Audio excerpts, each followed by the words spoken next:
If they spread out, they win, dude. This is so dumb. Like, they're actually, like, they're, like, throwing the game to begin with. That they're, like, claiming that the game is lost immediately, right? But it's not the case, because if they... When you see, in this instance, right, that the blue team have double Rev and Thief. They're sending one person far. They're sending 4 people close, right? What they need to do is spread themselves across 3 nodes. It's that simple. What day is it today? June 6th. So, like, the win condition for the red team is honestly just for them to spread out the blue team, okay? The blue team have gone with a Firebrand Scourge build. Signet's coming out. They didn't knock it in time. So what they need to do to win into this is, because they've got triple rotation, that you got to, like, just force the Revenants to be engaging in 1v1s. Revenant does not win single-handedly into a Scrapper, right? So the Scrapper will eventually knock Pain off, because Pain doesn't have access to a lot of stability, so Trickon just has to knock him out. They spread them out across the map and they win the game. Like, you can't run triple fucking rotational fucking damage dealer and expect to win the game. It flat out does not work like that. And they're already noticing that they lose that, because now they forced somebody to answer to Trickon on far node, or Trickon's far, but Pain's close. Pain obviously engaging in the 1v1 into Trickon. He would be better spent as a rotational damage source. However, now Trickon needs to be aware of the rotation of Aeon and Magi, because he's going to get hard pressured, so he's going to have to kite now. Now he's just got to make sure that he doesn't panic. He's got to just heal him. Like, Aeon wasn't really doing anything. Like, Trickon, he should have just, like... He was sustaining himself here in the 1v1, but with the addition of Aeon, he just, like, you know, folded. But still, you can see that red team are on top. They have, like, you know, taken map dominance. They should not be putting all their eggs in one basket with the 4 players in the mid. This is a bad decision. As I said, keep them spread out. Keep them forcing to answer to your 3-node spread, and you will win the game. Because you can put somebody, you can put the Firebrand and Scourge to answer to the Firebrand Scourge wherever they are going to be, and then force fights on the other nodes. This is the win condition. They literally were saying in the you know, in the map chat, oh, I just want to AFK because of your comp, because they got double rev. You also have double rev. Oh no, they have single rev. They were running double rev before. They swapped for Brian to Hollow-Smith. So they've gone with a triple node cap build. Did Vibrian relog and I just missed it? No. No, he was playing Hollow-Smith before. In the last game, they were running double rev. So, yeah, I expect that the red team will win this. I think the red team have the win conditions to actually answer this. They have enough, like, node sustains. The Hollow-Smith acts as one, the Scrapper acts as one, and then the Firebrand and Scourge act as one, and they have a rotational source on Rincar. So, both teams have teamfight damage on the Scourge. Both teams have sustain on the Firebrands. Both teams have like a rotational damage source, which is the Revenant. And then you have for the red team, you have the Scrapper, who is the side noder, and you have Brian on the Hollow, which is technically like a duelist / rotational source as well. The blue team have the double rev, the sword staff variant with the devastation invocation. They have a sword dagger thief, and then they have the Firebrand and Scourge. So, you know, as far as like meta builds go, if the blue team did not have a thief and instead had like a spellbreaker, then the blue team would have a better comp. But I honestly think in terms of how the red team can win this, it's literally answering to the rotational sources and shutting them down. These classes are not 1v1 classes, therefore they're going to get hard pressured by the duelist sources. Hollow-Smith should arguably sustain relatively well into a Revenant. Especially if played well. Yikes for Brian missing that jump. You know, a Scrap is obviously going to out-sustain it. If the Revenants don't work together to shut down the Firebrand and Scourge, then they won't actually get a single node. But forcing them to answer the 3 nodes simultaneously is the win condition for the red team. So again, Morgana's like moved into mid. I don't know whether Brian doesn't just stay there. It's a bit silly for him not to move there.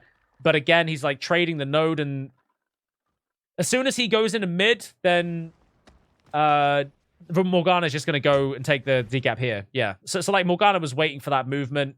So he denied, like he kept neutrality in mid. He's now kind of forced to hang between the two. Red team have engaged in a fight on far. They've actually got Pain down. They came out on top of that, even with the double rev pressure. That's crazy. Aeon getting hard pressured by the CC of the Hollow-Smith, as well as the condition damage of Esprit and Rinikar's burst. Morgana now trying to cap the mid, but it's going to be him and a Revenant versus a Firebrand and a Scourge. That's not going to work out, so the Firebrand and Scourge take the node. And now we've got Brian now, I think, who is trying to answer to Nico Rev on his node, which obviously, again, forcing that 1v1. Brian should arguably win it. There's the Rampage usage. He should bleed him. Why is he killing him? Okay, he's not. So again, like I said, Duellist is winning over the Rev. And blue team take their close node. So Aeon, the support, is capping this. Arguably, Aeon should be in this team fight, not on the side node. But although Aeon does know that the blue team do need to have some form of passive point gain, Rinkar eats the burst, getting Shadow Step stomped as we speak. Morgana comes back in. Does get rezzed by the Signet of Mercy, though. Spectre's Magi is down. Signet being cast by Aeon. Magi gets knocked out by the Rinikar's... Wait, what was the knock? It might have been Hollow 4, actually.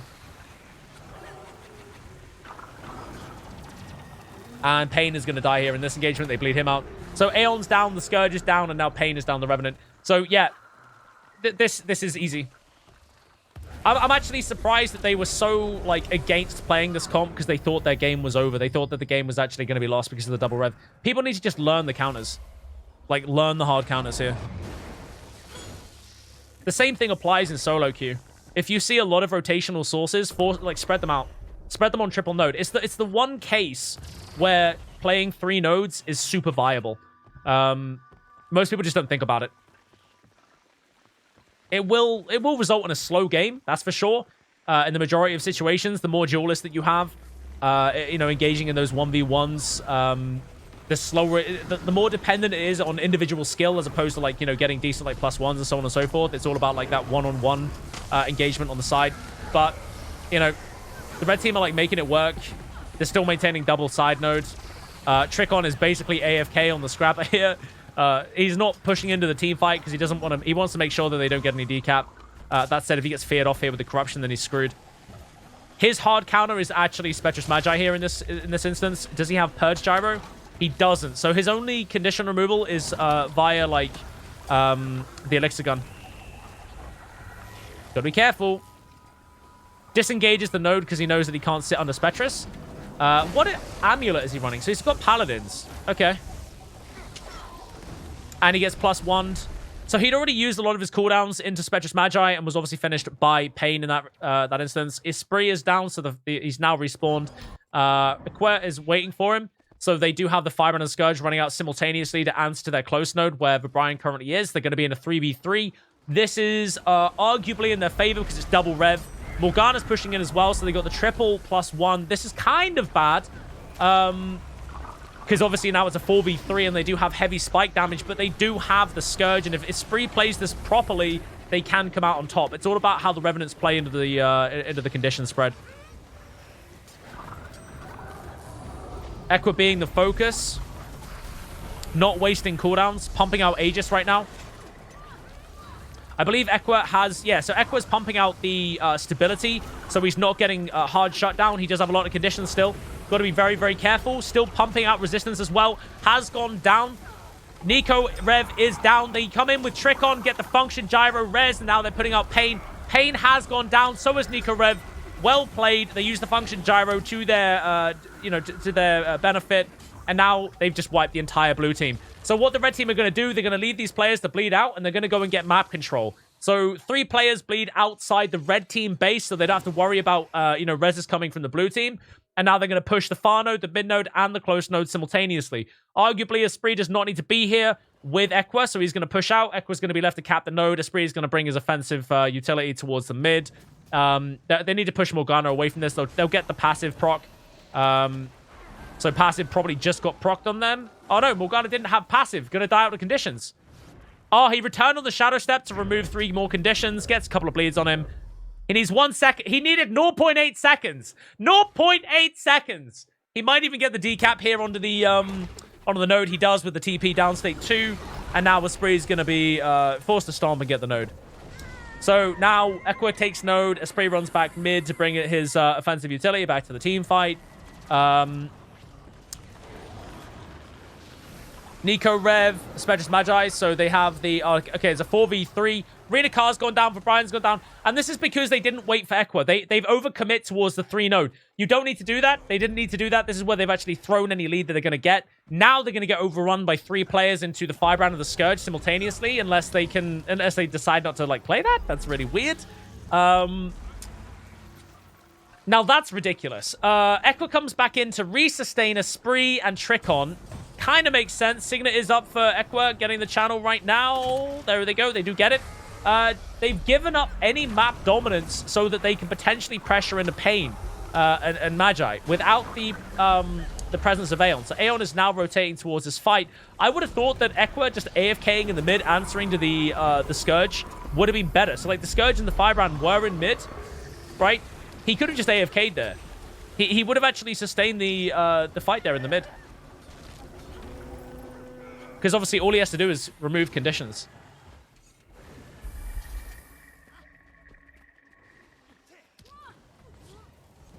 Yeah, I think that Red Team have this like pretty much in the bag.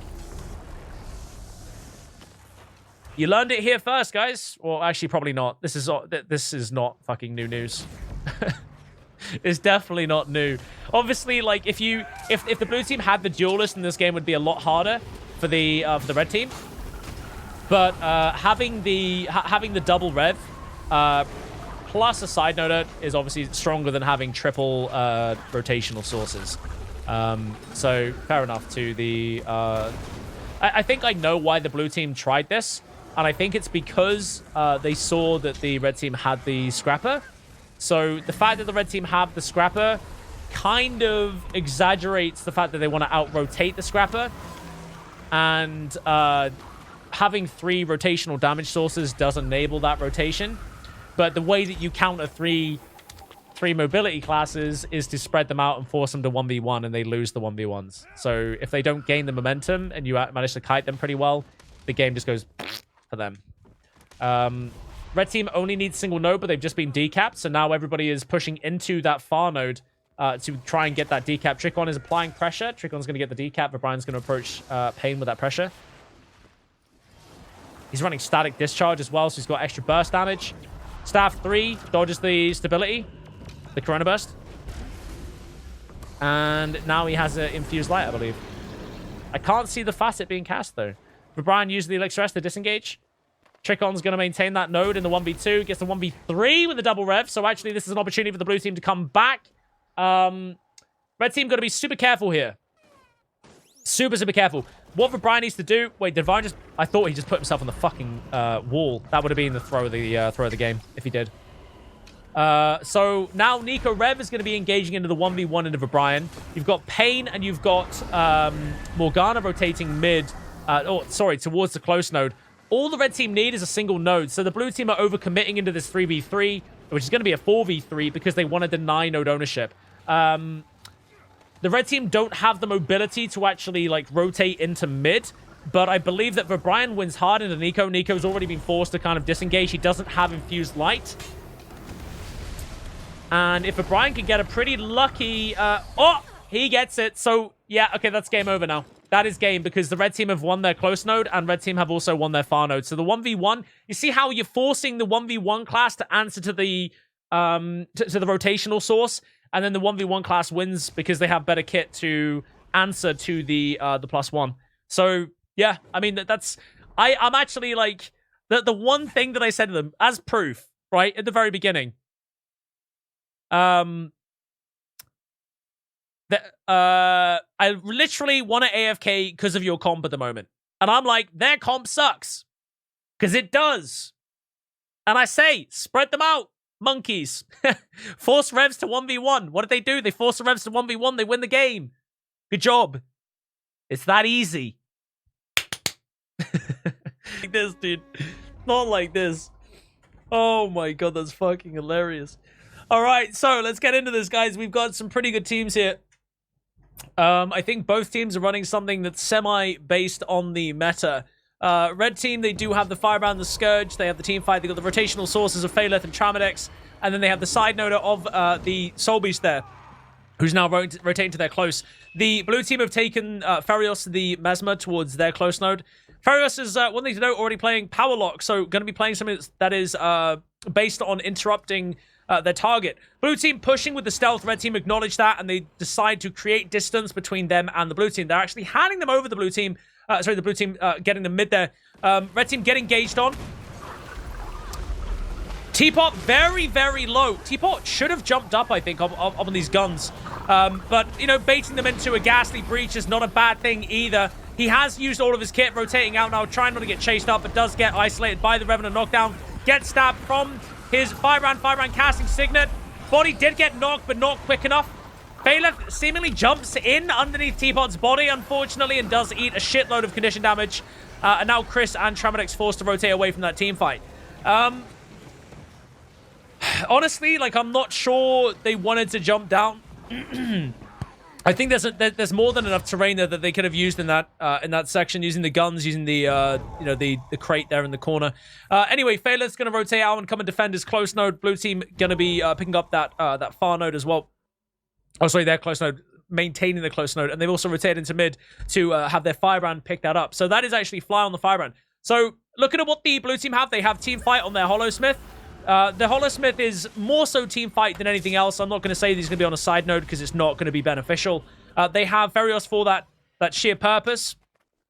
Just have a look at this. It's Wanderer's Amulet with Chaos, Dueling, Mirage, and obviously, like I said, Power Lock.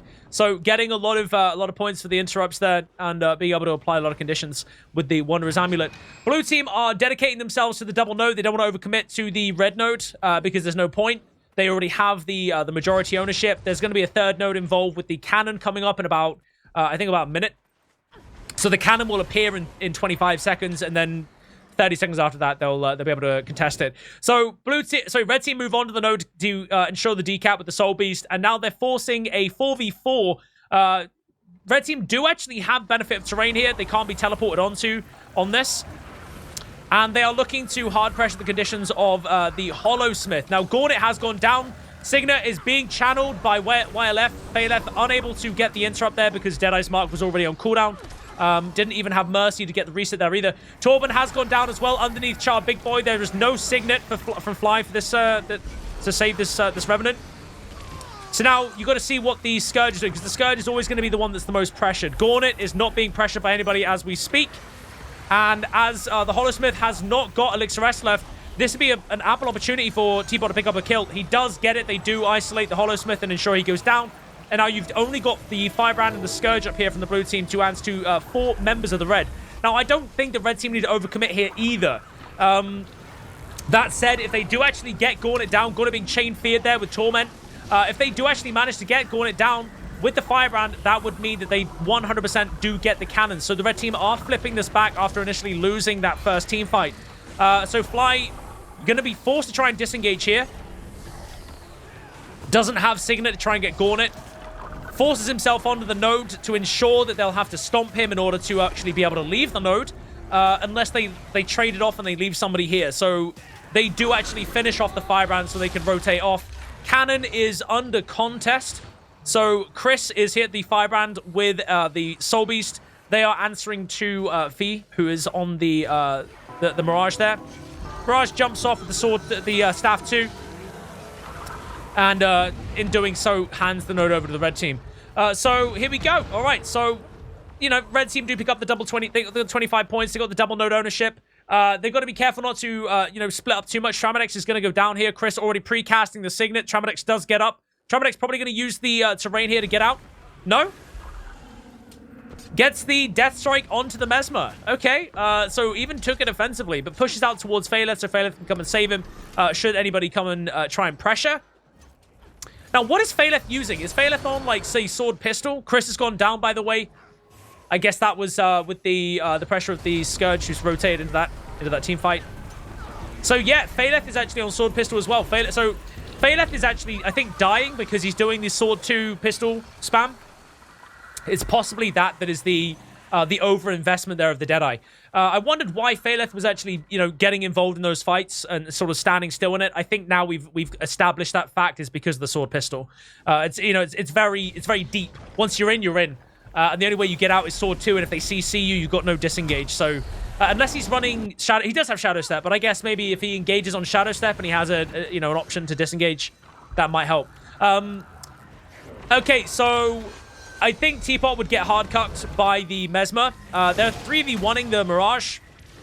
Now that the Firebrand is there, Phaleth needs to leave, honestly. They don't have anybody that can actually answer to Fifi on the in the 1v1. So they have to try and, like, isolate, bleed out.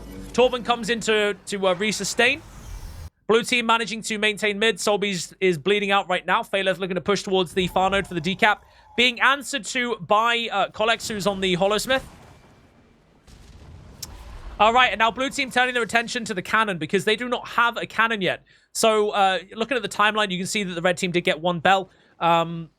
If blue team do get this one, then obviously they prevent 50-point gain for the red team in future. Phaleth being down as well does mean that the blue team are now going to be in an equal numbers fight, so 4v4.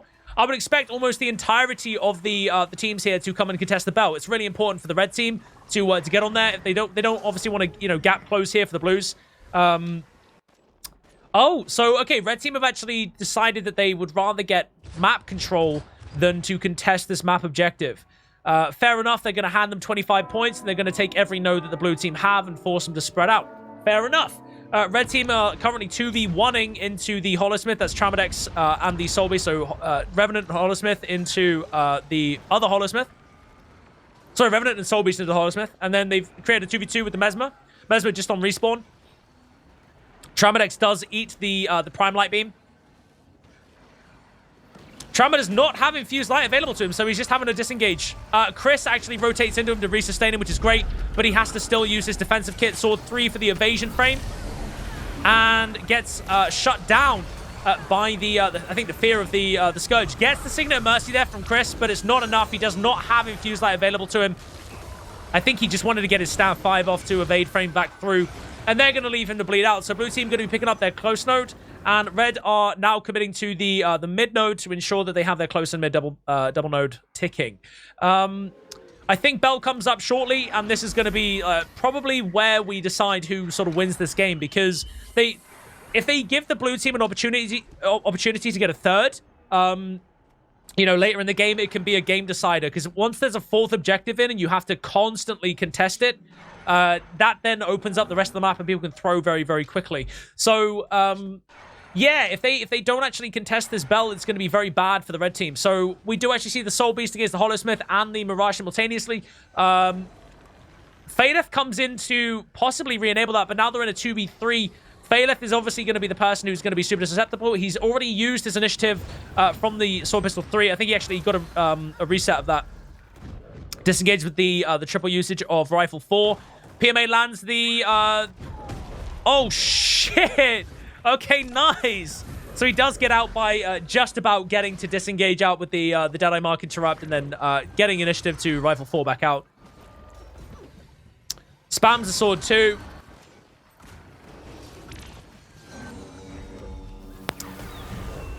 It's actually funky when you see like the amount of teleportation that you do on the Deadeye. It's actually disgusting. So Soulbeast goes down to the Mirage and the Hollowsmith there. So investing a 2v2, or it was a 1v2 that had a little bit of Phaleth presence, so they had the Thief presence. Now Thief has rotated. Look at it. Look, this is what I'm talking about. So you get the double reset, and you get to just to stun them on the Sword Pistol 3 over and over and over again. Gauntlet eats the Death's Judgment. There's not enough damage onto Gauntlet yet from... you would have thought that maybe Teapot would have finished him off there.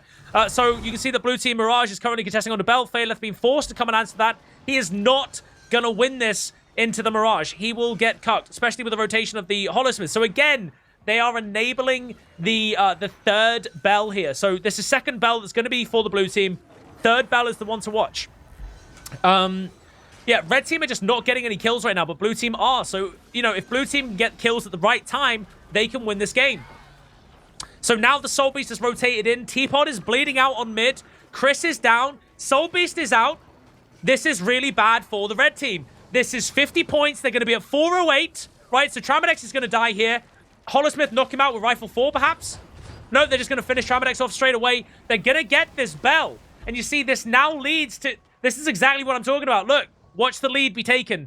They've just handed the lead to the blue team because they didn't contest that one bell. You have to be careful. Like, you can't ignore these off-node objectives. Like, you have to go for like the bell. You have to contest it.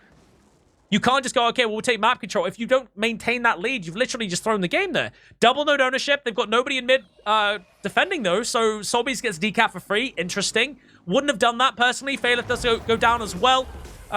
So, okay, they are, you know, they're in a 5v4. Torben eats the burst from Tramadex. Signet coming out of Fly. Fly gets pulled on the Firebrand too, so he gets interrupted. Massive. Chris gets the stomp on Torben, so they're maintaining a 5v4 now. Tramadex getting manually rest. They get it. Teapot being resustained. And now it kind of comes down to this as well. So if the Soulbeast can win the 1v1, the Fifil, they can get a +1. Maybe if Phaleth comes in, you know, enables this. Never mind. It looks to me like the Soulbeast has done it themselves. Fifi is going to die on node just as a preventative to ensure node ownership. Now, Soulbeast baited away by the damage there from Torben. Phaleth comes in for the +1. They need to ensure this kill and get the decap or the game is over, but the Soulbeast is so fucking low. Does have Trolonguent coming up. There's the resustainability, and they've actually ensured the death of the Mirage. However, they still need the decap. Phaleth comes in to increase pressure. They get the CC from the Justice. They need that decap. They don't get the decap because Gauntlet's here. Oh, they might win this game here. Chris is here Fly is here as well. They need CC out. They've got to get the decap. Personal Killer's coming as well. Blink in. They win this game by holding this node for 1 second. Holy shit. Imagine that. Imagine it. Holy shit. Oh my god, that was so close. 499 to 500. Oh my god. Holy shit. What a game, dude. What a game. All right. Okay, let's fucking get into this shit. All right, so we're probably going to see a 4-1 split from both teams. Correct, they're sending Personal Kitten, Ferios, towards their close node. They're running a 4-man mid, and the blue team have taken their Thief to their close node to contest, and they're running a 4-man directly far. Interesting. So they're actually not pressuring the mid node. They don't want the team fight. They just want contest. So the Chronomancer has gone to answer to the Mirage with the +1 from the Revenant. Continuum split used with the Gravwell. Gravwell is back up again. Double cast, gets the pull on the Mirage. Mirage jaunts out with the pressure again of the Rev. This Mirage does not have much left. They've been forced straight out on their blink. However, with that committal, they have lost Joby and Zul in that team fight. Zul hasn't died yet, but he will. Probably because Cyberbully's going to be on his dick, right? Oh no, he's taking his attention to Morgana. Morgana is being feared out of the fear wall. There's the death. Doesn't actually commit to Zul. Interesting. So Zul actually gets to rotate out towards the Chronomancer for pressure. Luana pops in as well. So it looks to me like both of these are running like power spike builds. So they have Demolishes and Sword, Staff. And they are running the Chaos trait line with Chaotic Interruption. There you go. So when you interrupt a foe, you immobilize them and gain might. Okay, so you gain all these like you know, boons and shit whilst you're spamming your power lock, and you benefit with the diversion as well. So essentially, whilst your opponent is just stun locked, you're just applying so much damage to them. They can't dodge roll because they're always immobilized whenever they get stunned or dazed. So it's a really, really cancerous build. And yeah, so it looks like Ferios is running the same. Oh wait, no. So Ferios is on Chaos, still has Chaotic Interruption, but is the condition version. So with Wanderer's Amulet. So yeah, same intention, but they actually get to land their bleeds, and they actually have an additional stun on the Pistol 5 they can make use of for that trait line. So yeah, massive amounts of cancer coming out of both of those Mesmers. They do have the team fight as well because they have the Firebrand and the Scourge, and then they have power spike damage again from the Revenant. So if they can stun lock the Scourge or they can stun lock the Firebrand, then red team typically will win this game. or I would expect them to. Joby's been kiting around in circles. Signet is being cast by Zul as we speak. Gonna get the Signet off. I don't think he got interrupted. Never mind, he did get interrupted by Personal Kitten with the use of the power lock. So they have multiple uses of stuns, especially going into these team fights. So yeah, really good usage there of that skill. Blue team do still have side note. They do still have a cap coming in on Waterfall with their Thief rotation.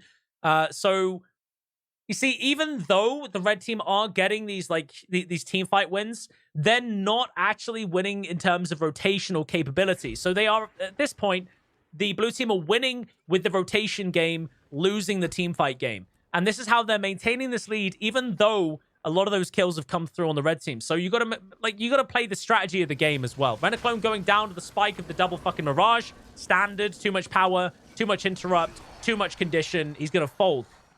Blue team are going to have to regroup. So they've actually kept themselves back. You got the Revenant, you got the Scourge. You've got Zul, the Firebrand, coming out right now with the Thief as well. They're going to wait for Renaclone probably to respawn before they make any kind of push.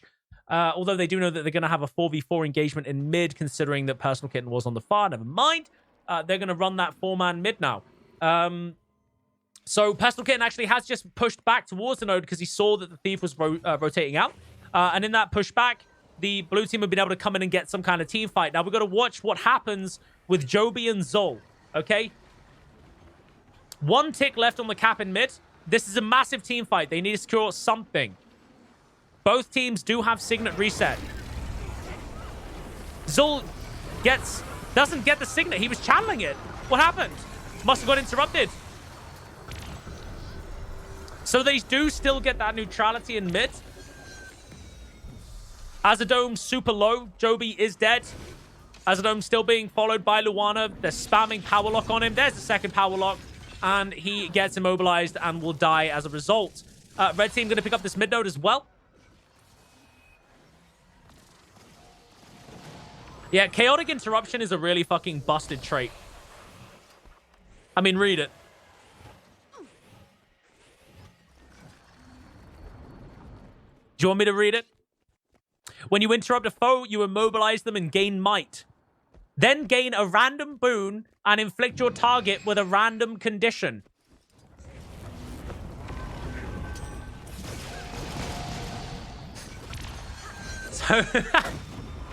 So you immobilize them and you gain 5 might for 11 seconds.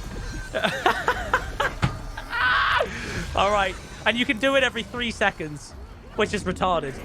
So, yeah, big interrupt capabilities there, especially with the use of, Magic Bullet and the double instacast, Power Lock, and Diversion. Four instances where you can use that ability to stun lock somebody. Yeah, big meme value. Really big meme value. They do get Personal Kitten down, so blue team do have some kind of pressure here. Luana looking to try and get that res. They did use the Aegis sometime. Does Renaclone have Gravity Well? He does have Gravity Well. He's debating them in. There's the debate. Going to try and get a power spike onto his opponent. There we go. We actually see Boom Bada Boom going down. He's actually eating a lot of spike damage there from Chronomancer. They get the rotation of the Firebrand in to resustain that, and now there's going to be neutrality. They should have probably rotated in towards mid already. Sequoia, and the Guardian, and the Rev rotating in now to push away Cyberbully, the Revenant. 3v1, obviously. Laboratory running back in to resustain here as well. They want to get that decap or that kill ASAP, and then look for the... They want to look for the Signet. So if they do get him down, watch that Signet.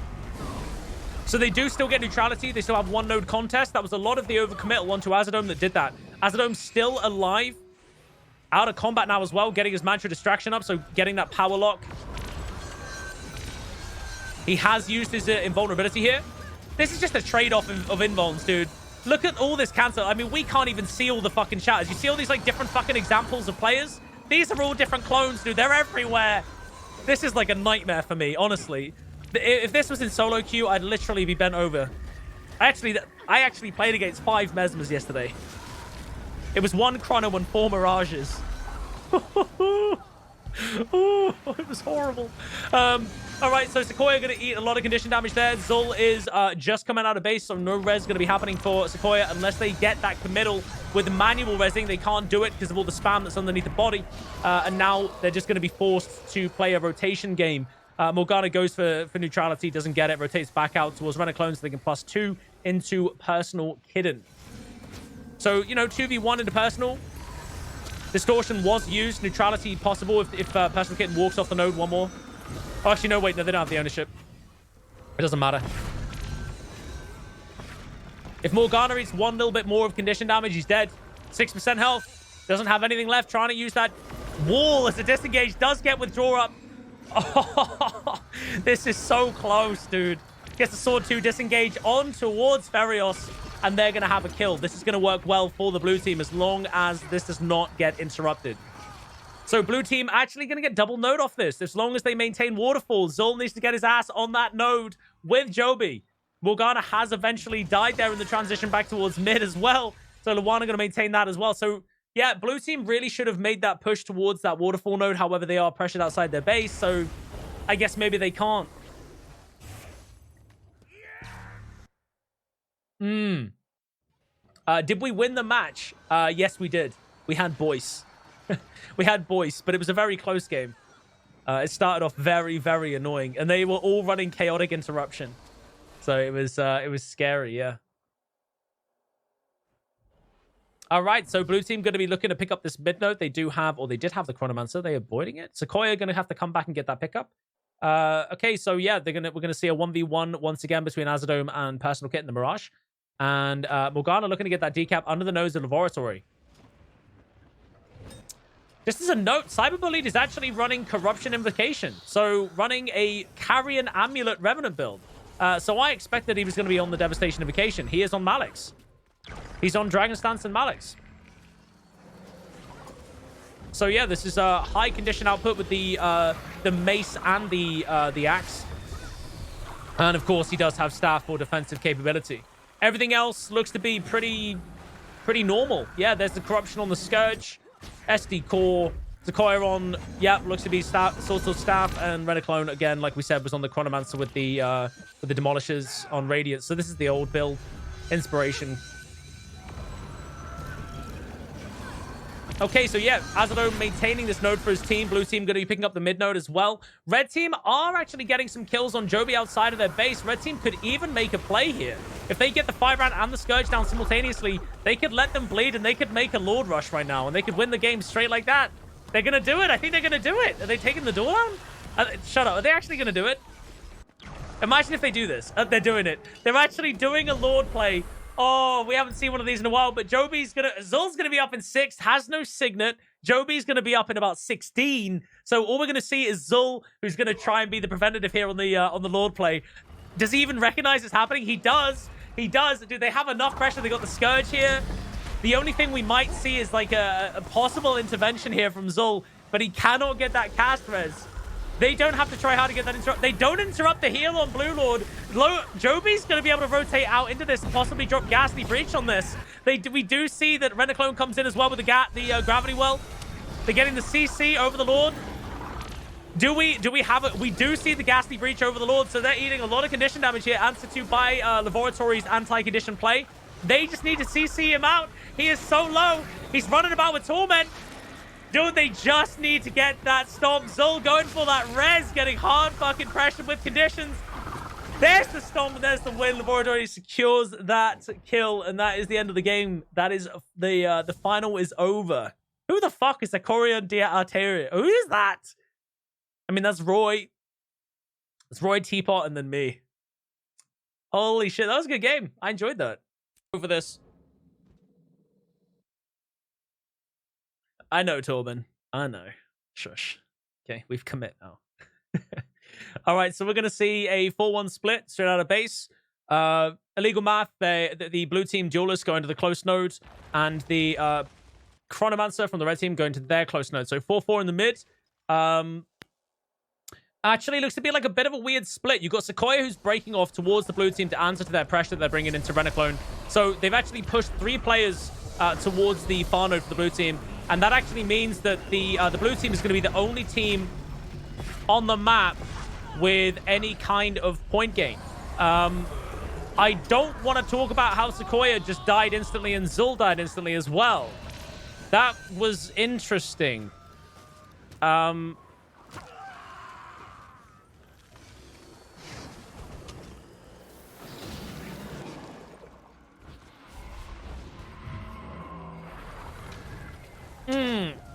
Okay, so blue team get double node. They get contest over far.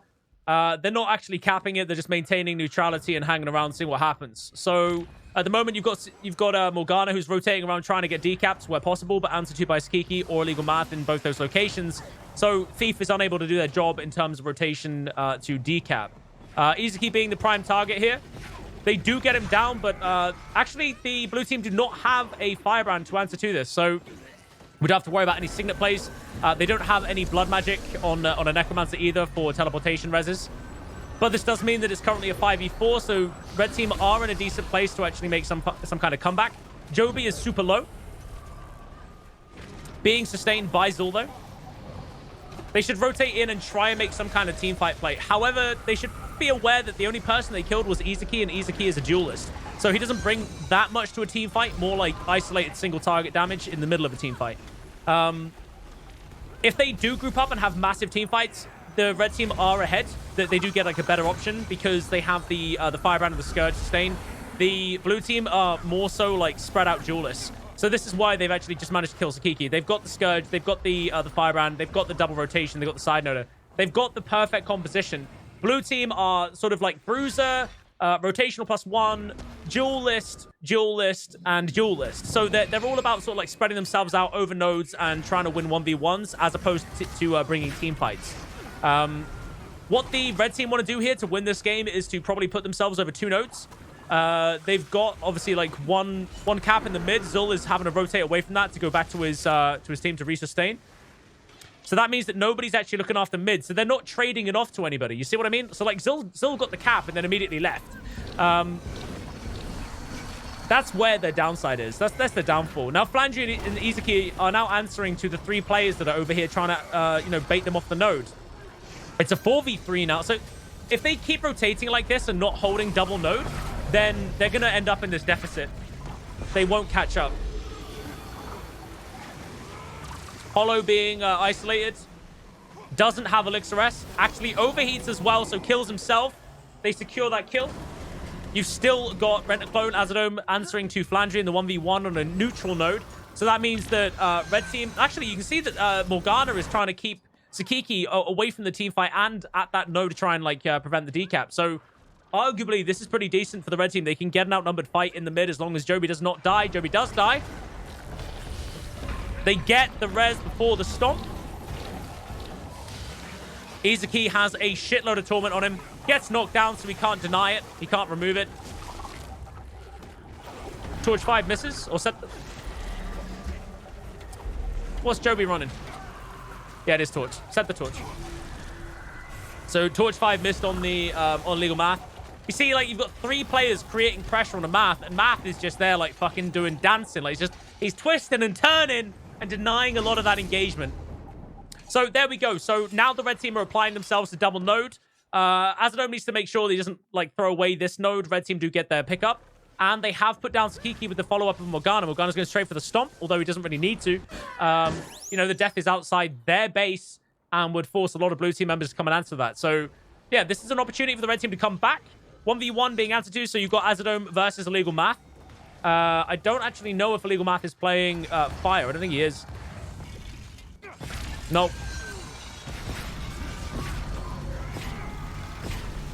So, Rent-A-Clone, Azadome, being forced to use a lot of his invulnerability frames there initially.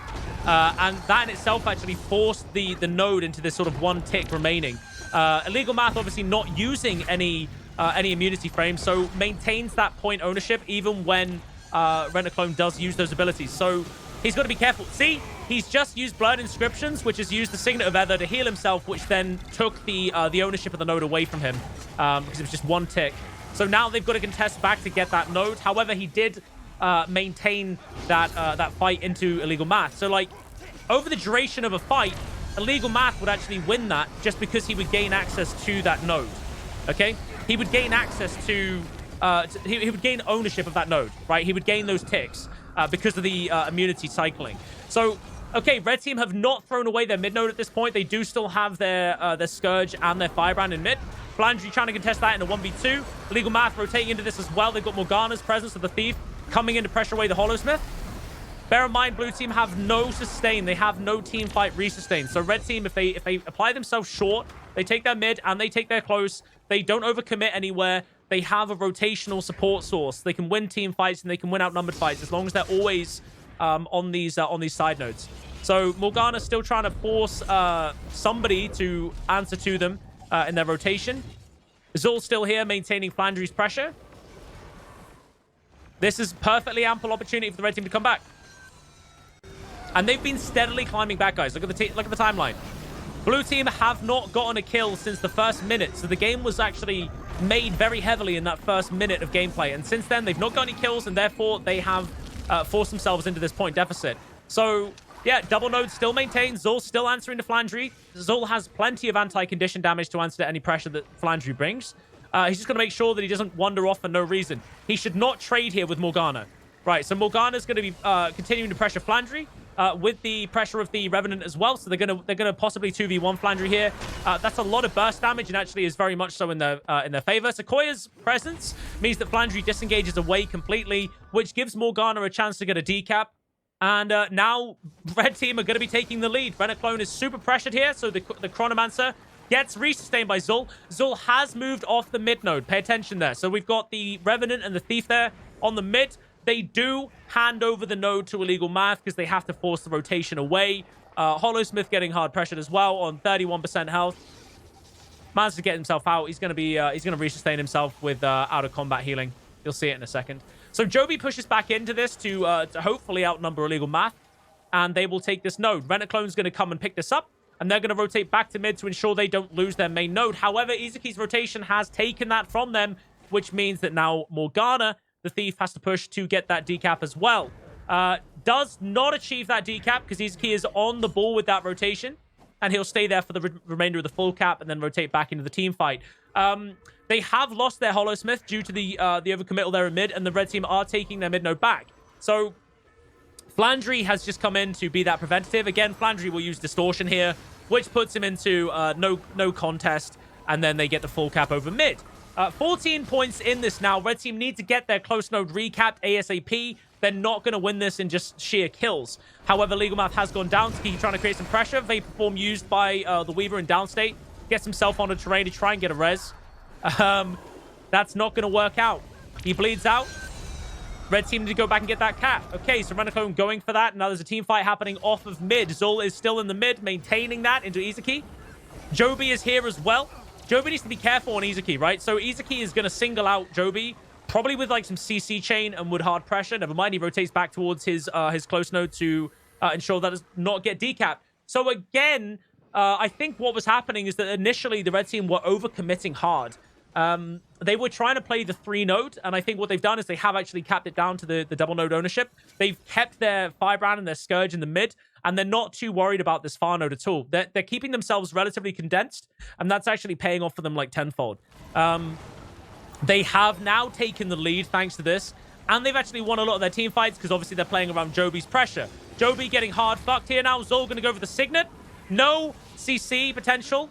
Because Zul used his stability. I believe he's got the stability. Yep, so he's got unhindered delivery, or the mantra, the stab mantra. So he does get the signal on Joby. Joby eating a lot of CC there from Izuki. They follow up with the damage. He gets the passive knockback on the res. Zul could die here if he overcommits. He's going to overcommit to that res, and he's going to go down. Surely. He still has a proc of stab as well. He still has a proc of stab. He's holding that elite. He is being so reserved. Well fucking played. Not panic button pressing. Clever, dude. Clever, clever dude. Right, so they maintain their close node. They still have neutrality in mid with the pressure of Morgana answering to the 1v3. Sequoia's now here as well, but they want to make sure that the Revenant and the Thief don't die simultaneously to this overcommittal. Sequoia's going to be rotating away from this. He's used Infused Light. He's got to leave. He has to leave. Even with Zul here, he has to leave, surely. Actually, no, they've got Morgana. There's a Jade wins, comes in. Kiki does go down. Legal Math going to be eating the pressure as well. Hollow is not able to use, I would say, Elixir S. It's on cooldown. He's dying out to Bleeds. They secure 3 kills here in the mid, I think. Because Kiki's down. Illegal Math disengaged. Okay, so Illegal Math is now going to create pressure on the red team close. Red team going to take the double nodes back. So they have their close node. They have mid under contest with Joby currently capping that. And they are not even looking far. Again, Izuki looking to you know, defend that node from the Thief's rotation. Thief not overcommitting either. Just being annoying, being that little fucking midge that you want to, you know, you want to swipe away with your hand in the heat. Speaking of which, I'm going to Spain in 2 weeks. Can't fucking wait. Haha. Get wrecked. All right, so illegal math answering to the Chronomancer and the Revenant. The use of immunity by Renaclone on the Signets has forced him to disengage. Does eat the elite knockup. So they are fully putting their pressure onto Sakiki right now. Sakiki does not have Infused Light. Gets CC'd out by the Chronomancer. Nobody to res Sakiki. They're trying to go for the manual. They're using Elixir S to get that res. Flandry commits to it as well with the distortion.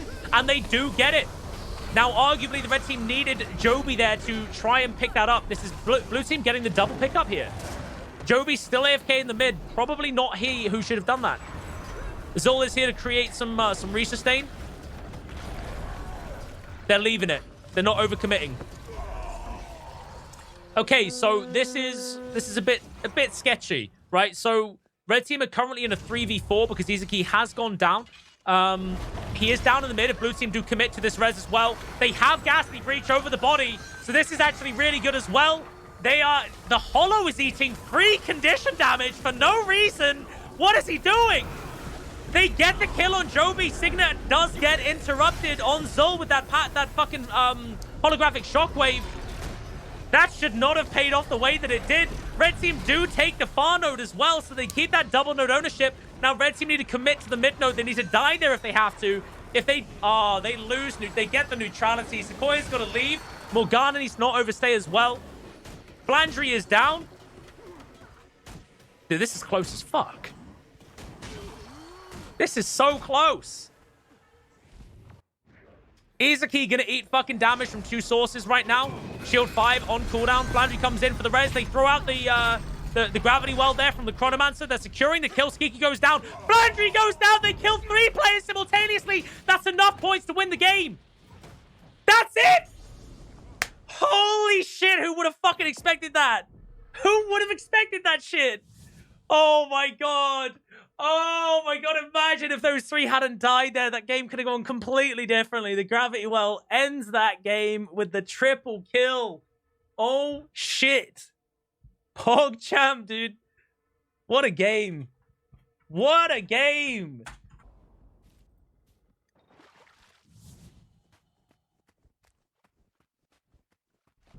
It looks like when I'm in Spain, it's going to be around 27 to 30 degrees. Hot. Humid.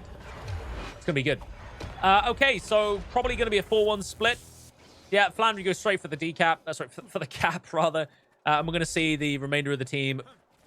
What the fuck are they doing? Okay, they're running the back way. All right, so I guess they want to do that for terrain benefit for Synod. Makes sense. Actually, no, he's on Reaper. What does it matter? So Thief goes to the cap on close. Pain now gonna push in for that 5v5 engagement into mid. They don't want to engage until Flandry gets there, I suppose. PMA core using non-jump terrain. Nobody wants to commit to anything yet. And here we go. They do get the spike onto AFK high ground. Scourge is down immediately, knocked and hard pressured by Burst. Aeon's super low as well. Gonna get hard pressured. Does not have renewed focus to get away from this. Synod is isolated. Does have Chunzu right next to him though for stability output. Gets himself out with the Reaper 2. Just watch Synod at the top here. They turn their attention towards the Hollow-Smith. Hollow-Smith getting hard pressured out as well. Does not have Signet. Signet is on cooldown. Yep, so blue team win that first team fight. They have not killed the Revenant yet. They get the pull on the Firebrand toe. Nobody for blue has gone for that cap yet. Again, Aeon has no Signet, so any res will be manual, which leaves a lot of opportunity for cleave. So here we go. So now watch Synod. Synod just does his spin to win shit.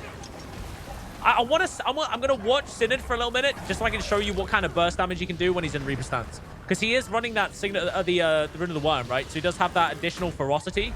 So he has pretty fucking insane. Wait, what the fuck just happened? And how the fuck did he get up? Wait, I'm sorry, what?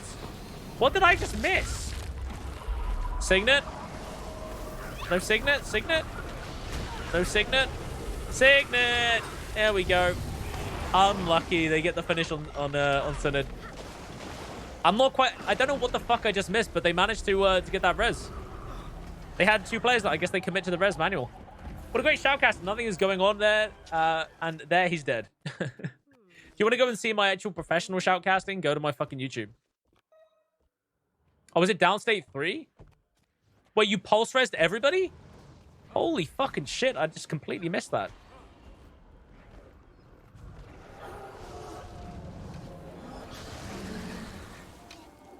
I think res yourself and just get everybody else up. Like, mental.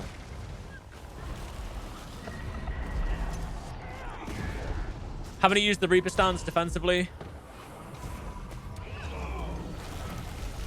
Dude, I'm actually surprised. I'm actually genuinely surprised that this is going the way that it's going. The blue team are actually at a deficit here. They haven't managed to come back from that initial team fight even after winning. Maybe it's because they don't have a Scourge. Oh, wait, no, wait. Yeah, they've got the fight. They got like the fight around the Reapers. They got the support on the team fight on both teams. They've got the side noder on Flandry. They've got the team fight on Vibrian, and they've got like burst damage on the Revenant. So actually, both teams are equal in terms of mirror. Like, apart from the fact that PMA Core is the side noder. Like, PMA Core has to act as the duelist. He's more likely to fold than Flandry is on the Weaver. So I would say that blue team's win condition is probably to hard punish Core, and then they can take double node because they don't have, like, it's quite easy to beat a Holosmith as a duelist. How's my day going? I haven't done anything else, dude. I woke up and got straight on. My daily experience today is streaming.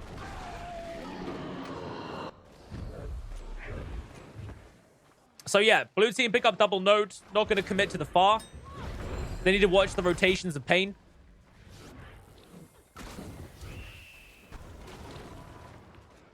Okay, let's see what actually happens here with the Reaper play. I want to see how much burst damage you can do, dude. Show it off. Gets knocked. Gets the Boon Corrupt onto the Revenant. To be fair, that's actually not that high. I mean, it was like an 8,000 damage spin. But he actually did like 4 turns.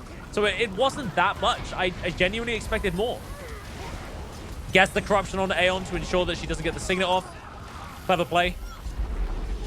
PMA Core and Pain disengage back towards probably mid. Or at least Pain will probably go straight far to try and get that decap. Gets the Cloak and Dagger off the Sakiki. And immediately disengages far to get the decap. Yeah, so pretty textbook. Again, PMA Core having to act as the side noder in the 1v1 against Flandry. Now, he needs to try and get towards Pain before he gets singled out. Clever use. So this is kind of like an overcommittal disengage.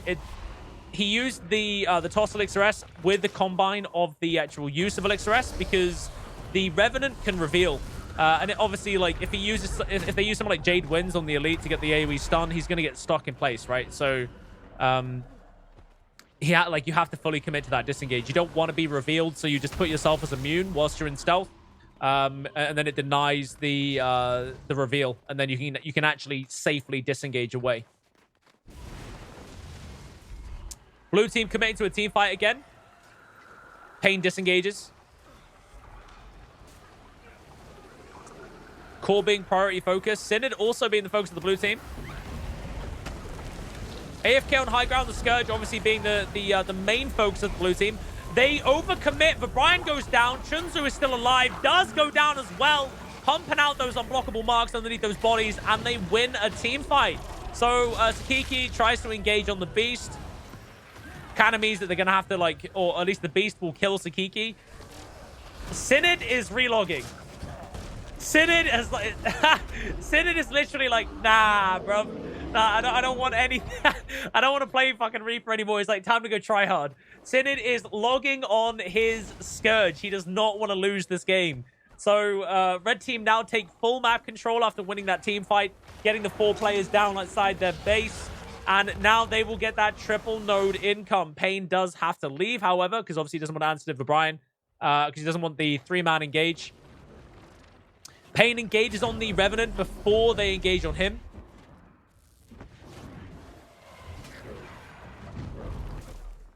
He's got to be careful. He has Daggerstone to get the fuck away. Oh, Dagger Storm, like, now, possibly, if he feels pressured. Flandry actually misses the engagement. Dagger Storm to deny the engagement of Sakiki. Now evasion spam because Brian and Sakiki are hard engaging on the Pain. Does have withdraw. Uses the Signet of Agility for endurance gain. Meanwhile, Synod is getting hard pressured in this team fight. Drops the Ghastly Breach to disengage behind the wall. Red team commit through it. They do have resistance uptime. Now is it Ghastly Breach for the red team? What are we going to see? Ghastly Breach is still up.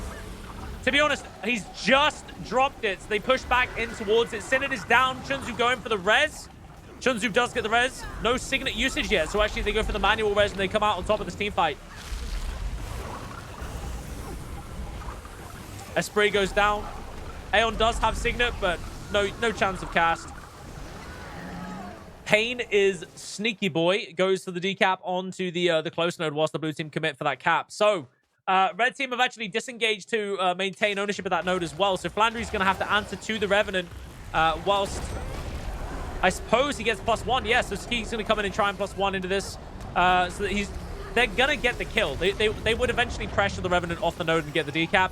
But the longer he holds it, obviously the bigger the lead that the red team get. If the Revenant dies, then obviously that's super bad for the red team. So okay, Pain now pushing back towards Bryant, possibly. Aeon still bleeding out. No, Pain goes back through the beach to regroup with his team. This game is actually pretty fucking close. I don't know what to make of it now that Synod is on Scourge, though. I think now it's actually genuinely back in the hands of the blue team because they have the Ghastly Breach pressure. They have the Torment pressure. And the Corruption pressure from that.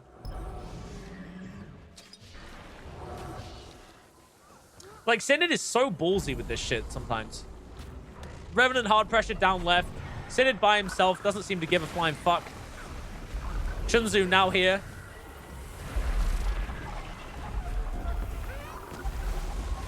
Drops the Ghastly Breach.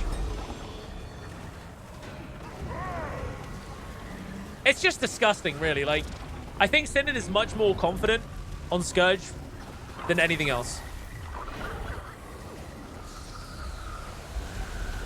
Yeah, and he's running the Sadistic Searing as well.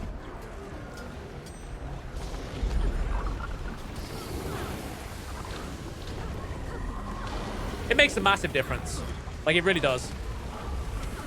Signet being channeled by Chunzu. They get the Jade wins on a Chunzu. They lose Sakiki as well, but they do have a 50-point lead. Holy shit. So immediately, Brian and Flandry start disengaging away because they want to maintain their mid node, or at least they're close. They need to get the fuck out. They're the only people alive for the blue team. They don't want to hand this over for free. But Brian actually seeing himself out there. Not sure that was a good idea. Obviously, it would have taken Pain longer to get to the node if he got CC'd, but I'm surprised they didn't actually manage to turn this into a kill already. Well, I mean, they eventually get it. Whatever. So red team do get the decap in mid. They're going to rotate towards that far node, the blue team close, so that they can try and get the neutrality. They don't overcommit because they see the respawns. So, wait, who even is this? Is it? It's Nico. Okay.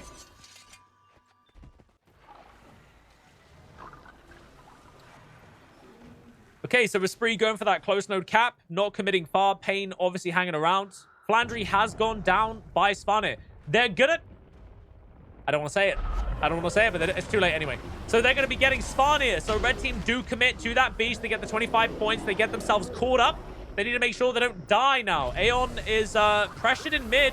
They do get the kill, and they do get the security of that sustainability loss the red team would obviously already have. So if the red team commit to this node now and they win this team fight, then that's huge for the red team because nobody is contesting the mine there for the reds. I'm actually very fucking surprised here. What the hell? This is so close. Red team do have the upper hand. Synod is down. Sakiki falls. Chunzu is down. That is game, ladies and gentlemen. That has to be game. Wait. Flandry is doing a thing. Flandry is doing the thing. Wait, this doesn't make a difference. This evens things out, but the red team still have double node. They're getting decapped. They're getting decapped by... Oh my god, this is typical fashion. This is actually this is what happens when you go for a beast. This is why nobody goes for a beast. Oh, dude, 12 points in it. You go for the beast, you lose your node. They go for the beast, they lose the node. But it didn't matter because the red team had double node anyway. Holy shit. Now that I did not expect. Holy shit, the MAT team have lost the daily AT final. I'm going to partially put it on the fact Synod was on Reaper, but Jesus Christ. I don't know how this game's going to go, realistically. The composition is really fucking weird. They have double Mirage, Firebrand Scourge, and Deadeye. So, assuming that their side noders are, like, in this instance, possibly going to be Izuki and Angels. Angels didn't go prot, so Angels is not going to do well into level. Actually, fucking wait. Of course, Laboratory is running power. Laboratory always runs power. So, okay, this is going to go slightly different. Then that's not their side noder. Their side noder is Esma. They've got the sustain of the Firebrand Scourge, and they've got the rotation of Levo and Orochi or Deathfire on Deadeye. That's an interesting one. I actually don't know how this will go. Because all it takes is the Mirage to win, like, one sort of side node engagement. And that's it. If Laboratory gets a spike out as well, holy shit, they just lost their Scourge and Firebrand instantaneously. Just stick around here, Joe. Don't worry. I'll keep you entertained, all right? All right, so he's just leaping through the smoke shield there to gain stealth. Phaleth getting decapped. Esma has died to the engagement from the Revenant. Revenant gets absolutely hard popped by Dest. Holy fucking shit. And I think that was Signet that was used there from the Firebrand. Yeah, so the Firebrand actually does get the Signet res onto Esma, so they didn't actually lose that player either. So the spike and the kill, plus the denial of the kill onto the red team. So this is obviously an opportunity for the red team to come back. Looks to me like Angels is looking to engage here towards mid, or at least sustain mid. Firebrand and Scourge pushing towards mid. Angel's going to intercept on the Scourge, trying to get the knockdown. Flangy there as well.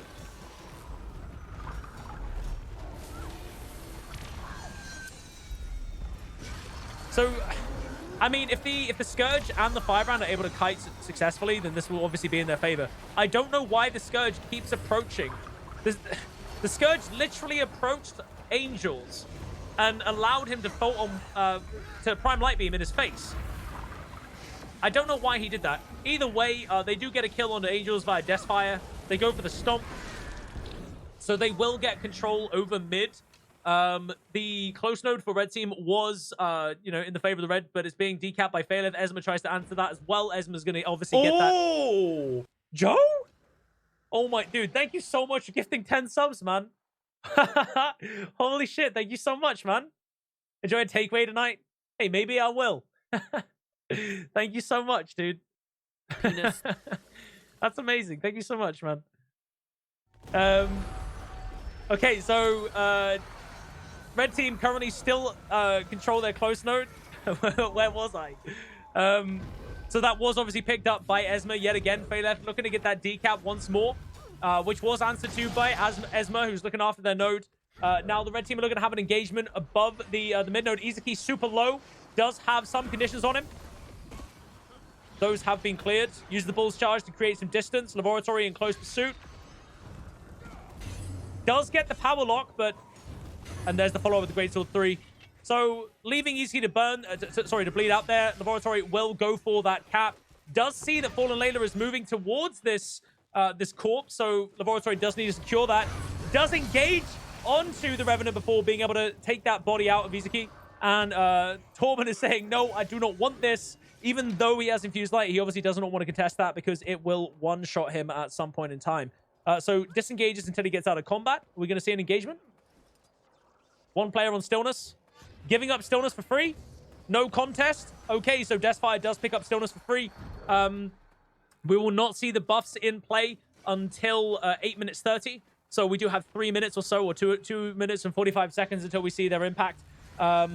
Red team do actually still maintain mid, but they have lost that fight. So Epismatic, I don't actually want to say his name, but as soon as he's died, they will get that decap in mid. Phaleth working on taking that out, so no double points for the red team anymore. Angels has gone down to the Scourge damage. Sword Pistol 3 going to lock that shit up, and they are going to finish that Scourge so that they get the res on Angels. However, Angels does not get resed or secured. So unfortunately, that does not mean anything. Esma going for the recap of close. Midpoint still neutral. Scourge did go down, does get Signet resed by the Firebrand. Revenant trying to get out from the blue team, eats Power Lock and gets knocked down, I believe, by the Torch 5 on the Scourge there. Angel's back in play again. So you see, the one thing, like I said, the one thing that like Angels is going to be weak against is the engagements from like Esma, and most definitely from Laboratory, because Laboratory can obviously use a lot of terrain to deal with the aggression of Angels, but can also turn around and pop him with a lot of damage. So like things like that, you see, he literally just absolutely decimated Izuki. And the exact same thing can happen at Angels very, very quickly. And it's because we don't have passive S anymore, right? We only have active S. So if Angels isn't really paying attention and isn't really looking for the activation there of the immunity, and he's not thinking about it, he can just get absolutely one-shot. So he needs to be very, very careful. And again, the same thing applies when there is a lot of condition spam coming from Esma with the Shatters. So we might see Angels get like absolutely dicked by that as a Hollow Smith. Not because he's a bad player, but just because as a Hollow Smith, he does not answer to it very well unless he plays something like Prot. We might actually see this engagement. Torben is around as well. Laboratory takes a portal back towards mid, just so that he can deny the engagement there of the 3 players. I'm not sure he wanted to do that. There's 3 players, 3 blue team players waiting for his transition. The Firebrand and the Scourge are now moving. They were in mid. They're kind of giving that up. I don't know why they're rotating. I don't know where they're looking to go. This is interesting. They're looking to just, you know, apply some pressure whilst watching their node. Faileth here now. So you can see that the Firebrand is looking to get there. Not going to get there fast enough. Uses both the double roll. And it looks to me like red team are not even really interested here. Why would they do that just before Stillness comes up? I mean, do they want like full map neutrality before things like Tranquility come up? So we do see that Deathfire is down below looking to get Tranquility. They could pick up double node here. What's going to happen with Stillness, we do not know. Faileth is here to try and answer to it. Deathfire obviously does not want any damage for free. So clever use of the wall there by Faileth. So Faileth actually managed to deny a lot of the initial engagement. You know, obviously because it's an anti-projectile wall. So, you know, denied a lot of damage from Dest. And now Deathfire is going to be answering to Izuki. If Deathfire eats 1 Bull's charge here, this is going to suck for him.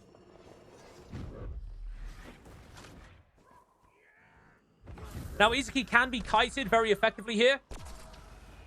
Torben here as well. This is going to be really, really hard pressure for Deathfire. He needs somebody else to come and answer to him. Infused Light used by the Revenant there. Daggerstorm used as a last-ditch attempt. And now he doesn't have anything to answer to Izuki. Izuki could quite easily go on Tranquility right now, which is what he's doing. Guess the denial. Surely. There it is. Uses 1 hit. Doesn't want to overcommit. Just wants to make sure that he has initiative to disengage. This is actually a really ridiculously outweighed engagement there, because Deathfire should not be in this engagement. Somebody should have come and relieved him from it already. Possibly Luana, possibly somebody else. So whilst this engagement is taking place, the red team have actually lost one of their rotational damage dealers, and that in itself is actually pretty detrimental to the red team. So as a result, they have lost presence on the map. They've lost the red team close. They've lost the far node. Obviously, it's a neutrality, but that's going to get picked up by Angel's rotation. They need to free him up. They see now Deathfire has died down below. Laboratory is here. They do actually have the Scourge here to try and relieve that pressure as well. Faileth doing masses. Red team have now come to save the day, and we're going to possibly see Deathfire and Levo stick around here to try and secure that. So with the kill there of the Revenant into the 1v1 into Esma, obviously conditions are going to hard cuck that Revenant. And, you know, with the...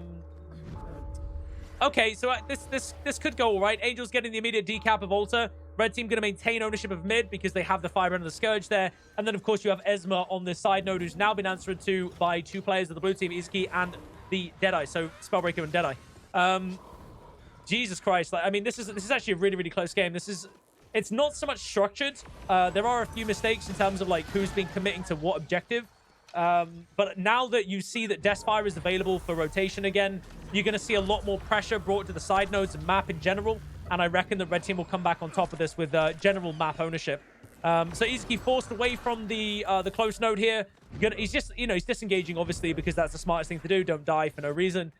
So mid node still belonging to the red team here. You do still have the Scourge and the Firebrand engaging on Angels. Angels does get completely one-shot by Laboratory, and that's exactly what I said he needed to look out for. Now, they need to secure this kill on Angels before Epispastic does go down. Angels rallies, just they're not looking to secure that because Deathfire commits to it. Sorry, Phaleth commits to it.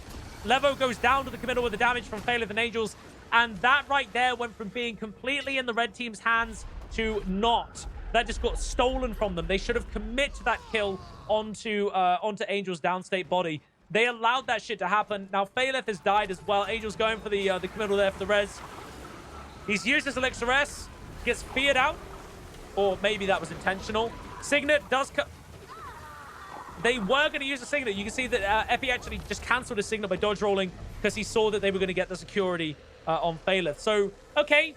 Blue team do have double nodes. Stillness in play, taken by red team, but red team don't have any nodes, so therefore it's actually not really doing anything for them right now. The mid node that was about to be decapped by Laboratory is answered to by Flandre's rotation, maintaining that node with a single tick. We do have Esma in the 1v1 against Izuki. Now, Esma does win this matchup, as far as I'm aware, because there's just so many conditions. Izuki is just going to melt. Running around with Torment. Does have Signet for the resistance use, so has to use it now. No more passive regeneration. Phaleth comes in for the +1 into Esma. Bull's charge is evaded by Esma.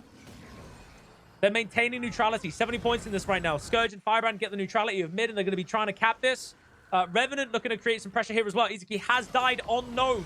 This was with a +1 from Laboratory. So the power spike Mesmer comes in, finishes off Izuki.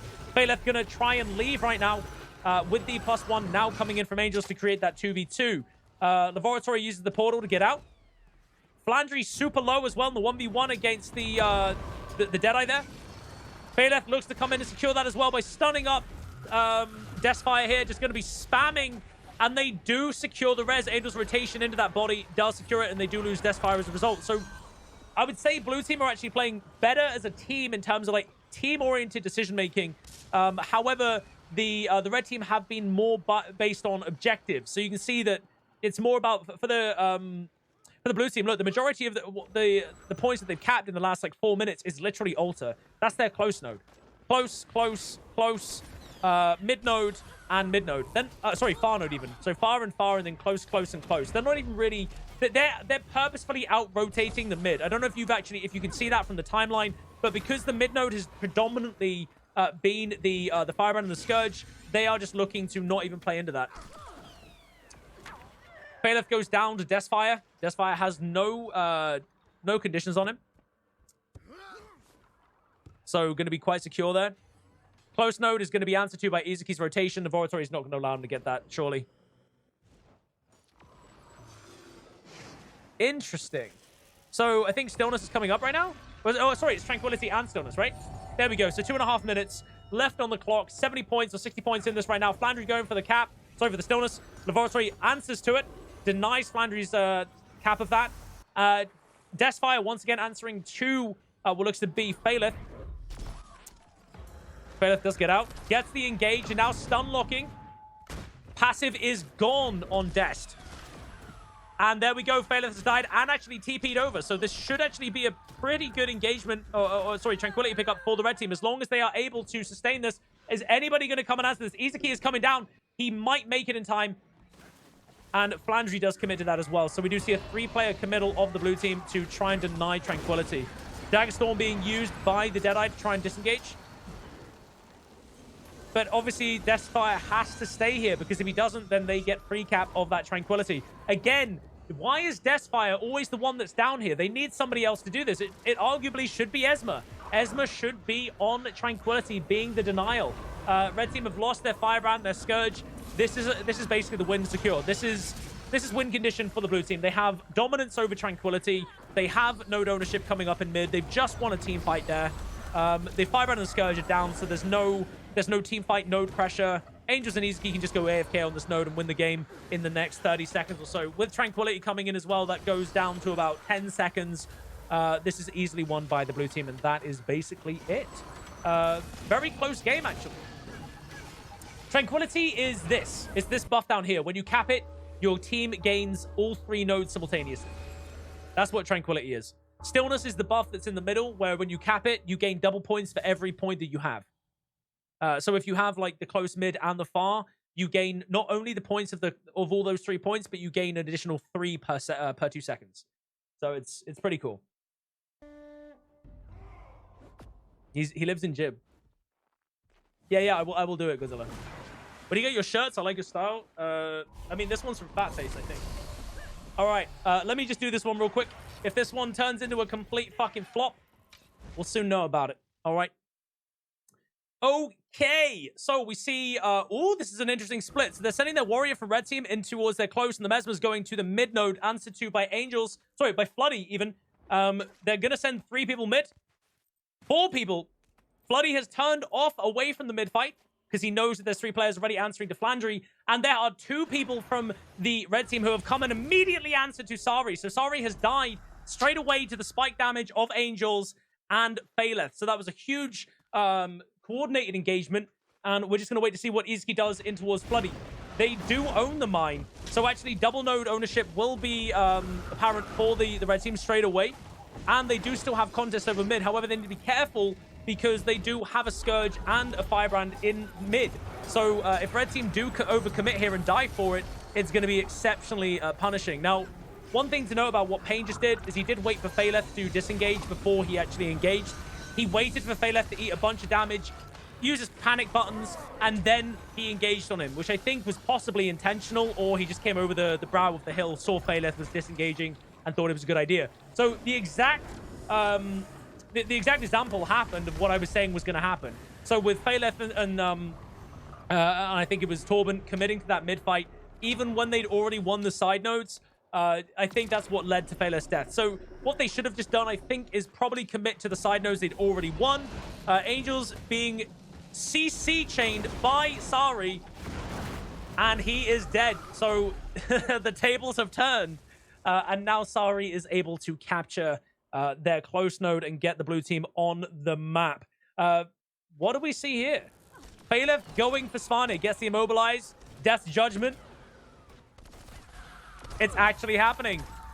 Wow, we're seeing PvE and PvP matches. If you can dispatch a beast that quickly, and you can do it without getting stolen because nobody's around, because you know where everybody is on the map, then go for it. I think that was actually like a smart, informed decision by Phaleth.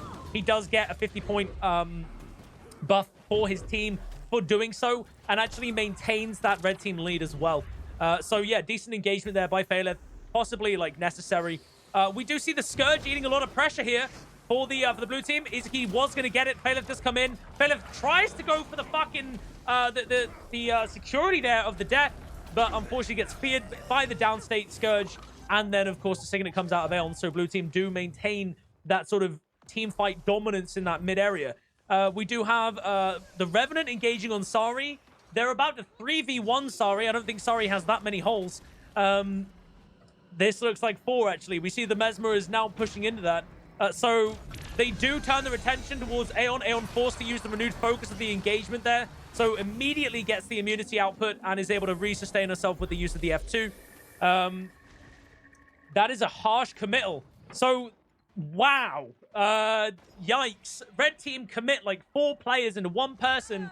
And as a result, they lost both their Revenant, their Mesmer, their Mirage, and their Deadeye there. So red team have now backed off towards mid. They have 2 players. They have Izuki and Angels, who are anticipating an engagement. They're not going to overcommit here. Izuki is just going to look to try to get the fuck out. He uses the torch 4 there and gets knocked down. Bloody is in close pursuit. And now the red team Revenant engages onto him. So he's overcommitted and pressured, whilst the blue team do commit to their node. Aeon is very close by. So if they do... Both, as you list 3 people. Well, what? What? I don't know what fucking... Sorry, I don't fucking know. Shut up. All right? All right, so red team do lose ownership over their mid node. This has now gone back to the blue team, obviously, because they have the Firebrand and the Scourge. And obviously the team fight pressure. Angels is applying Prime Light Beam and the unblockable damage of the Revenant there to the blue team Firebrand, obviously using terrain here to deny engagement by the Rev. Flandry is now here as well to apply some conditioned pressure, and Ghastly Breach goes down for the Scourge for the blue team. So Revenant is now disengaging with Torment, and he will die in that dodge roll. Angels tries to engage back on Aeon, but will take him a long time to actually do that. Maybe he's just going to commit for the neutrality. Now, you see, the thing is, Aeon can sustain this long enough for somebody to come and +1 into Angels. I don't really know if, like, it would have been a smart decision to overcommit there, so he has obviously disengaged into the Scourge there, so he can +1 into his Deadeye, and Warrior, Spellbreaker Warrior, in their engagement onto that. So Sari has just snuck in behind, got the neutrality on Henge that Red Team were initially trying to defend. And now I would expect the Blue Team are going to be able to create some form of equalization here. There's 15 or 19 points in this. Easy keep pushing towards this close node now for the ownership. Bloody is maintaining his presence around mid. And you do see the rotation of Revenant, the Red Team Revenant coming out of base. I wonder where he will actually go. You do actually see the rotation of Phaleth sneaking in behind there to get that decap into mid, slowing down that double point game that was coming in for blue. And Flandry still engaging in this 1v2 over here with Sari and Floody. Prime Light Beam gets dodged by the distortion activation there with the immunity. And now Flandry looking to disengage away because obviously 3 players on Flandry's dick is not preferential. I don't think he has any kit to actually sustain himself anymore. One more dodge roll available. Use the About Face Staff 2. Power Lock was used there to ensure that Floody was not able to commit. Torch 4 available for the disengage and stealth. Obviously denied by the reveal there from the previous engagement. And obviously obvious abuse of the terrain there led to his success. Because he denied...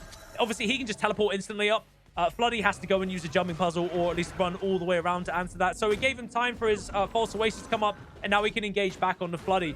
There is 1 point in this.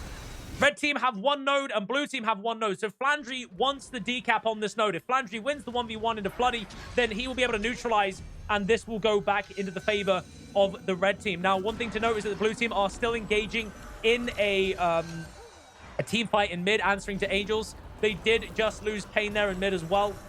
Oh, sorry, just off of mid, rather. Just outside of the Blue Team close. Sari did go for the res there. Now, okay, Aeon will not be able to rotate into that quick enough. Sari getting hard pressured using Shield 5. They do get Phaleth. Jade Winds goes off for Torben. Eats the knockdown of the Hollow 4. There's the F1 pull on the Mage Tether and eats the Rampage damage. Rampage on Warrior is abso-fucking-lutely disgusting. Absolutely disgusting. That damage was next fucking level. They secure they get the kill on Flandry. They secure the res onto Floody. Floody is playing an Azuran, by the way. Abso-fucking-lutely disgusting. I mean, look at those pigtails. Nobody wants to see that. So now that the Blue Team have come out on top, they do go for their Beast, obviously. Additional 25 points means they secure their lead by 60 points overall. Double node ownership as well in their close and their mid node. You can see that Phaleth is actually going for Svanir to deny any further lead that they might get. Bloody was initially going for that steal, gets denied with Phaleth's burst damage. And now we see that both Flandry and Torben are pushing towards the far node so they can get that double node ownership once more. They know they're only 50 points down, but obviously any neutrality is good for them. Aeon looking to rotate into this to try and deny any kind of overcommittal that they might get. Obviously, Flandry does a lot of condition damage, so providing a Firebrand into that engagement actually negates a lot of what Flandry does. But one additional benefit is that now with Flandry's presence into both Sari and the Firebrand simultaneously, the longer that this sustains, means that the Red Team should arguably be able to commit to the mid and get a decap. We do actually see that Floody's +1 into Angels, you know, just rotating in. It wasn't necessarily a +1, but obviously creating himself in a 1v1 is a +1. They have forced a neutrality onto mine. So this is a hollow-on-hollow matchup. Floody just ate the reactivation there of the photon wall directly from Angels as he sidestepped, forces the Elixir S out of Angels. Whoever wins this gets map ownership and possibly wins the game. So Angels forced to disengage away, wants to re-engage, doesn't want to give this for free. Lands the Corona Burst as he falls, forces the Elixir S out of Floody. I want to see what the fuck happens here. Phaleth has died on fire, by the way. Angels misses the knockback. There's the net shot on the rifle. Floody eats some additional damage from the Corona Burst from Angels, and Angels secures that fucking engagement in the 1v1. Did have Torben there just to secure that kill. Now, we do have Izaki in the middle. trying to ensure that that stays at least neutral or in his favor. They do need to get that decap. They need that neutrality on the far node. So you do see Flandry and Phaleth pushing into Sari. So this is the Mesmer and the Deadeye who are looking to stun lock Sari and force their engagement off node. Sari dying hard into that fucking that Deadeye burst, and they'll kill Sari straight away. They're not going to waste any time. They want neutrality. They want that node. So neutrality coming. They're going to try and cap that as well. However, Isaki has died in transition on the beach. So now the attention is turned towards the mid, where they again need to get neutrality. They pressure Aeon away from the mid, and now they do get that. So this is the opportunity for the red team to come back from this. Sari going for their close node to get full cap. They need 15 seconds to do so. And there is once again neutrality here on the mine with the push of Floody into Angels. Prime Light Beam is avoided by Angels there. +1 coming from Izuki on respawn. And Sari does once again own this node. Not going to rotate too far, I expect, because they want to make sure that they do maintain ownership of that node. I would expect Sari will probably stay in this section of the map and not go far. The Chieftain has just popped as well. If they wanted to commit to that, they could. But I would expect that they won't. Even though it's a free 25 points, it's dangerous and it could get stolen. So we might see more beast play coming in from the likes of the Deadeyes if they feel that it's necessary. But there is only 25 points in this now, roughly, before the game is up. So Phaleth secures the kill onto the Scourge. Aeon is dead, so no Signet for that. Pain is down as well. Map neutrality coming up. So Sari obviously is engaged in a 1v3 now. The red team know how desperate this is to get this decap. Sari will waste as much time on this node as possible. Jade Winds come out. And here's Aeon and resustain. They're going to get Sari down, but Aeon's going to go for the Signet. You know she is. And they do actually get the Signet off. So 3 players now defending this one node. They need to hold this for almost 20 seconds. Aeon does go down. Pain eats the knockback of the Prime Light Beam. No Infused Light available. Pain goes down as well. They need to cleave the fuck out of this and make sure they get dominance of that node. They need neutrality.